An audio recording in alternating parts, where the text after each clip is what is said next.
창조주를 볼 수 없는 영적 베일 14번째 거듭남의 비밀 2. 거듭남. 거듭남이라는 단어는 그 자체를 이해하기가 매우 어렵다. 도대체 엄마 뱃속에서 자라서 태어났는데 어떻게 다시 태어난다는 말인가? 거듭남은 죄와 사망의 길로부터 하나님의 왕국으로 돌아오기 위한 관문이다. 거듭남은 영이신 하나님의 백성이 된 증거라는 것을 성경은 말씀하신다. 또한 거듭남은 하나님을 알 수 없는 영적인 장애로부터 벗어나는 필수적인 관문이다. 거듭남을 영어로는 born again 혹은 reborn으로 표기한다. 문자 그대로 다시 태어나는 것이다. 영이신 하나님께서 영적으로 죽어 있고 회생이 불가능한 것처럼 하루하루를 덧없이 보내던 나에게 새로운 생명을 주셨다. 성령님의 인도하심으로 전혀 새롭게 태어난 삶을 살아가게 인도하신다. 완전하신 하나님의 은혜로 기적같이 다시 태어난 것이다. 하나님께서는 이러한 그리스도인들을 도처에 세우시고 살아계신 하나님 아버지를 증거하게 하신다. 성자 예수 그리스도의 십자가의 사랑과 죽음과 부활을 통하여 그분을 믿는 믿음으로 나의 모든 죄를 사함받고 내가 나의 주로 영접한 그리스도의 영의 인도하심을 받아 하나님의 백성으로 새로운 삶을 살게 하신다. 사탄은 하나님의 사람들을 집중 공격한다.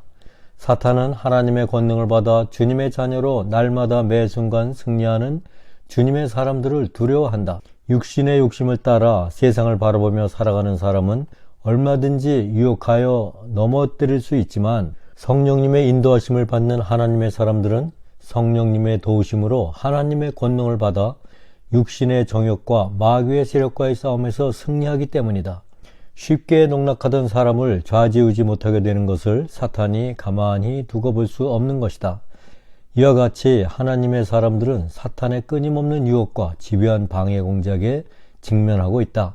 거듭난 하나님의 백성은 하나님의 보호하심과 성령님의 인도하심으로 이러한 덫에 빠져도 그 늪에 잠기지 않고 빠져나와 하나님과의 영적인 교제를 지속하며 말씀과 찬양과 기도로 예배의 삶을 지속할 수 있게 된다. 성령 충만하고 거듭난 삶을 이어가는 사람들에게 가장 위험한 유혹 중에 하나는 교만한 마음이다. 하나님의 권능으로 승리의 삶을 살아가지만 사탄은 그것이 나의 힘인 것으로 오인하게 만들고 교만한 자로 남을 비판하고 정죄하는 자로 넘어지게 하려 한다. 나도 이 같은 덫에 걸려 고통의 시간들을 수차례 겪게 되었다. 하나님은 교만한 자를 절대로 주님의 일에 쓰시지 않는다. 이를 잘 알고 있는 나 역시 늘 깨어 기도하므로 주님을 놓치지 않게 도와달라는 기도를 드리게 된다. 전능자 하나님과 함께 하지 못하며 살아가는 삶은 너무나 힘들고 고통스럽기 때문이다. 나에게 거듭나기 전에 옛사람의 모습이 다시 드러나며 주님의 임재를 잘 느낄 수 없고 기도가 안 되고 말씀에 집중할 수 없는 상황이 오면 너무나 갑갑하고 힘이 든다. 거듭 태어나기 전의 삶은 수십 년간 언제나 그리하였었다.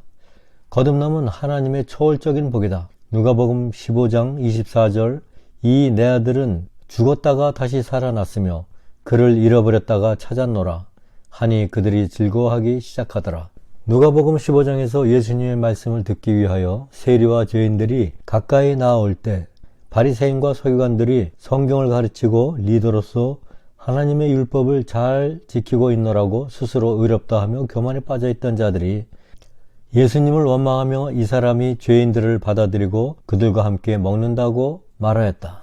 예수님께서는 이들에게 잃어버린 양에 대하여 말씀하시며 한 죄인이 회개하면 하나님의 천사들 앞에서 기쁨이 있느니라 라고 말씀하시며 잃었던 것에 대한 비유를 말씀하셨다. 이 성경 구절은 탕자의 비유에 나오는 말씀이다. 어떤 자에게 두 아들이 있었는데 그 둘째가 아버지에게 자기 몫의 재산을 미리 달라고 하여 그것을 가지고 먼 나라로 가서 방탕한 생활로 탕진한 이야기이다. 그가 재산을 다 탕진한 후에 그 나라에 큰 흉년이 들어 매우 궁핍하게 되었다. 그가 돼지를 치는 일을 하게 되었는데 돼지 사료로 배를 채우려 하여도 그조차 주는 자가 없는 비참한 지경에 이르게 된다. 이 둘째 아들은 아버지 집으로 돌아가서 하나님과 아버지에게 지은 죄를 고백하고 아버지에게 품꾼으로 받아주기를 청하게 된다. 아버지는 그를 반갑게 입맞춤으로 맞아 값비싼 옷으로 갈아입히고 살찐 송아지를 잡아 잔치를 벌이며 이 내 아들은 죽었다가 다시 살아났으며 그를 잃어버렸다가 찾았노라 하며 즐거워한다. 세상에서 방탕의 생활을 하며 하나님을 등진 채로 육체의 소욕에 노예가 된 생활을 하다가 이를 회개하고 하나님께로 돌아온 탕자의 비유이다. 아들이 죽었다가 다시 살아났다고 말하고 있다. 회개하여 하나님 아버지께로 돌아와 그분의 생명을 얻고 새롭게 태어남을 보여주고 있다. 거듭남이란 세상을 향하여 있던 육신의 죄로 물들어 있던 자가 회개하고 주님께로 돌아오는 것이다. 회개한 탕자는 하나님의 생명으로 거듭 태어나 세상을 향하던 삶이 하나님 중심의 삶으로 바뀌어진다. 그분을 예비하며 그분의 영광을 위하여 살아가는 삶으로 바뀐다. 하나님을 알 수 없는 자에서 영이신 하나님과 기쁨의 교제를 나누는 자로 영적인 장애가 말끔히 거친 자로 바뀌어진 것이다. 요한복음 3장에는 예수님과 예수님을 찾아온 바리새인 유대관원 니고데모와 거듭남에 대하여 주고받는 내용이 있다.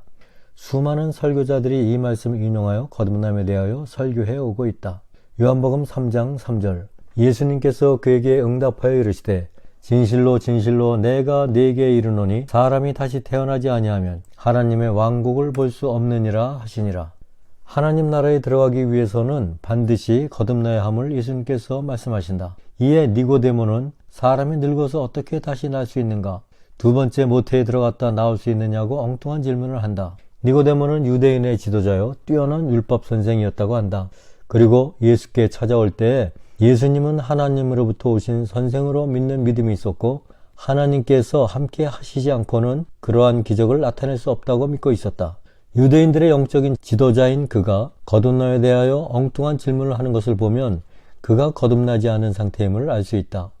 영적인 눈이 가려져 있음을 알 수 있다. 요한복음 3장 5절에서 8절 예수님께서 대답하시되 진실로 진실로 내가 네게 이르노니 사람이 물에서 나고 성령에게서 나지 아니하면 하나님의 왕국에 들어갈 수 없느니라.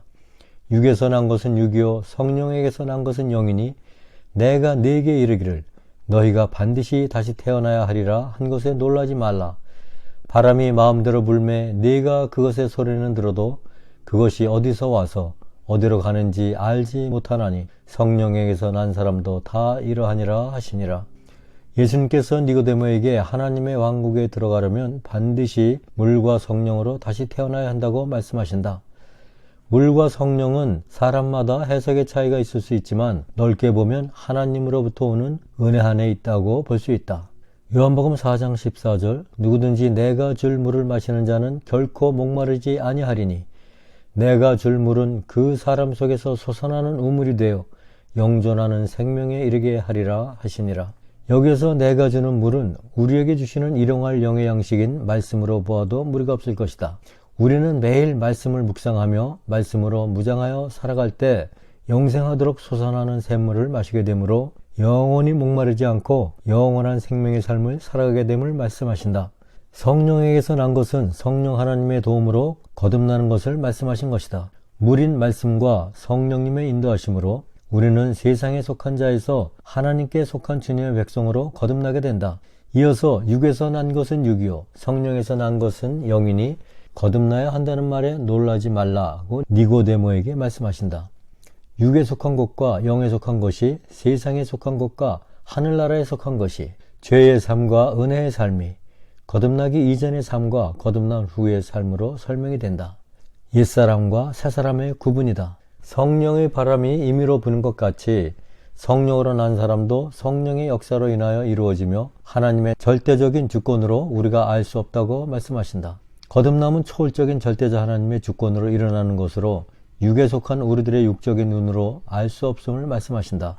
이것은 거듭남 자체가 초월적인 일이고 초자연적인 결과를 가져오게 함을 알게 한다. 고린도후서 5장 17절 그런즉 누구든지 그리스도 안에 있으면 그는 새로운 창조물이라. 옛 것들은 지나갔으니 보라 모든 것이 새롭게 되었도다. 말씀에서와 같이 물과 성령으로 거듭난 자는 하나님의 새로운 창조물이다. 리모델을 한 부분적인 변화와 고쳐짐이 아니라 예전 것을 모두 부수어 없애고 새롭게 지어졌음을 말씀하신다. 이전에 육체의 소욕을 따르던 죄와 세상의 것에 속하여 있던 내가 새롭게 하나님의 생명으로 태어나 성령의 소욕을 따라 예수 그리스도와 접붙여진 자로 예수님을 닮은 자로 살아가게 됨을 말씀하신다. 농부이신 하나님께서 가꾸시는 포도나무인 예수님께 접붙여져서 그 가지가 되어 예수님의 지체로서 그분과 함께 부활한 삶을 살아가게 된다. 이러한 거듭난 자의 삶이 그리스도인의 삶이요 예수 그리스도를 나의 구주로 영접한 자의 삶이요 예수님을 믿는 자의 삶이다.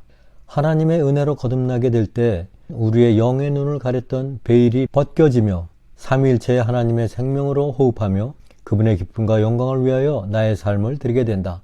하나님의 형상을 회복하여 이 땅에서 육신의 옷을 입고 그리스도인으로 살아가는 동안 성화되어 가며 하늘나라의 영광에 동참하게 되는 것이다.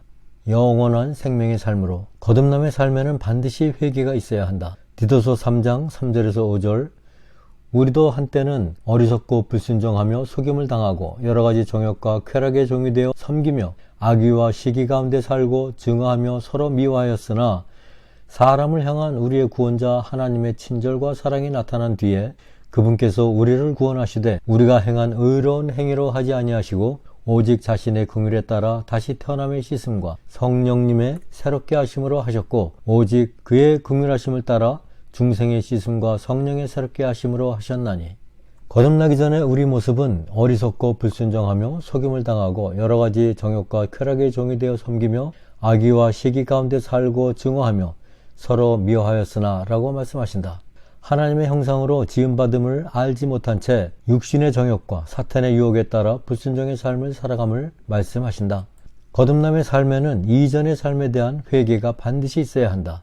나를 이 땅에 보내주신 하나님의 존재를 알지 못하고 죄와 육체의 종로를 타며 불순종으로 살아온 죄된 삶을 하나님 앞에서 자복하고 회개해야 한다. 하나님의 자비와 사랑으로 우리를 구원하시되 우리가 행한 의로운 행위로 하지 아니하시고 다시 태어남의 씻음과 성령의 새롭게 하심으로 하셨다고 한다. 다시 태어남의 씻음과 성령의 새롭게 하심은 하나님의 은혜로 성령 세례를 받는 것이다. 성령 하나님의 도움 없이는 영적 베일을 지는 이전의 육과 세상에 속한 죽은 자의 삶에서 하나님의 생명으로 새롭게 태어나 예수 그리스도와 함께 일으키심을 받은 살아있는 자로 살아갈 수 없다.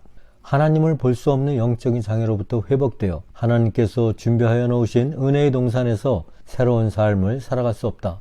예수 그리스도의 보혈의 공로로 죄 씻음을 받고 성령님의 새롭게 하심으로 날마다 기도와 말씀 묵상을 통한 하나님과의 교제와 이를 통하여 공급하여 주시는 하나님의 은혜로 새롭게 변화되며 하나님의 형상으로 변화되는 것이다. 전도서 1장 8절 모든 만물이 피곤하다는 것을 사람이 말로 다 말할 수는 없나니 눈은 보아도 족함이 없고 귀는 들어도 가득 차지 아니하도다. 성령 세례는 거듭남의 과정에 꼭 필요하다. 예수 그리스도께서 물과 성령으로 거듭나지 않으면 하나님 나라에 들어갈 수 없다고 말씀하신다. 예수님은 부활 후 40일 동안 하나님 나라의 일을 말씀하셨으며 승천하시기 전에 사도들에게 분부하셨다. 예루살렘을 떠나지 말고 아버지의 약속하신 것 곧 성령 세례를 기다리라고 말씀하셨다. 오직 성령님께서 너희에게 임하신 후에 너희가 권능을 받고 예루살렘과 온 유대와 사마리아에서 그리고 땅의 맨 끝 지역까지 이르러 나를 위한 증인이 되리라고 말씀하셨다.